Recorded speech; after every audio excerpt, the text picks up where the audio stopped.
Iran और America Israel के बीच जंग ने पूरे विश्व में उथल पुथल मचा रखी है। इस बीच सवाल ये उठ रहा है कि अमेरिका और इजराइल की सैन्य ताकत के सामने ईरान टिक कैसे रहा है। तो इसका जवाब है IRGC। IRGC ईरान का सबसे शक्तिशाली संगठन है। हालांकि ये कोई पारंपरिक सेना नहीं है, लेकिन इसके पास सेना से भी ज्यादा ताकत है।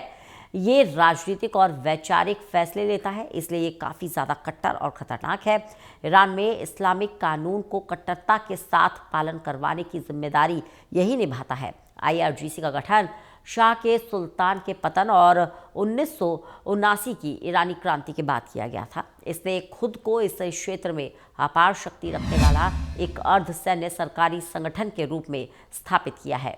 ये युद्ध लड़ने, क्षेत्र में सहयोगी नेटवर्क बनाने, रॉकेट फोर्स का निर्माण करने, फारस की खाड़ी के लिए तटीय सुरक्षा व्यवस्था बनाने और तकनीकी विशेषज्ञता विकसित करने की क्षमता रखता है। इसके पास अपनी थल सेना है, नौसेना है, एरोस्पेस की क्षमताएं हैं। इसके अलावा खतरनाक और क्रूर कुद्स फोर्स भी है।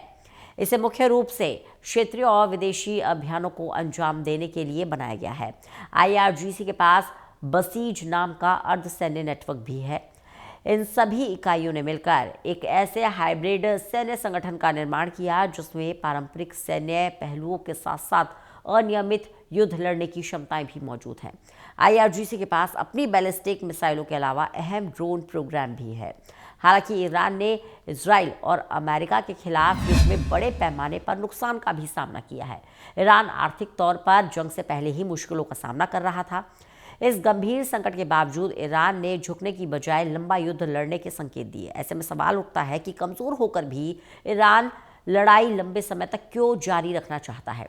दरअसल अमेरिकी राष्ट्रपति डोनाल्ड ट्रंप ने बार बार ईरान से बिना शर्त सरेंडर की मांग की है। दूसरी ईरान के बचे हुए नेतृत्व ने सरेंडर की बजाय अमेरिका से शर्तें मानने की मांग रखी है।